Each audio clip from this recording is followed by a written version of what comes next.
It's a hymn many know by heart. From the streets of New York City to Charleston, South Carolina. Amazing grace. Where President Obama lifted his voice to lift the spirits of a community in mourning after a racially motivated shooting at this church in June. Amazing Grace is an oral tradition passed down through generations in trying times. While the lyrics are known to many, the true story that inspired them, once lost to history, can now be found on Broadway. The song Amazing Grace is arguably the most popular or well-known song in the world. Very little has been known about John Newton, the author of those words. One of the things that I think an audience really responds to is that not only is this a very dramatic story, it's then a story they can attach to the words that they know so well.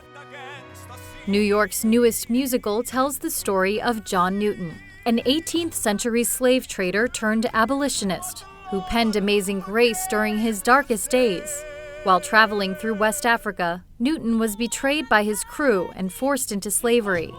Walking a mile in another man's shoes inspired him to change for the better. Given recent outbursts of racial violence in America, like Charleston, it's a message director Gabriel Barry hopes audiences take to heart. I think the time couldn't be better for this show. Amazing Grace, now a $16 million Broadway show, was written by a former New York City police officer. Inside the theater here, we spoke to Tony Award-winning actor Chuck Cooper, who plays a slave in the production. He says the title song may have been written generations ago, but that its message still rings true with audiences today. Who amongst us who have lived any time on the planet have not been lost?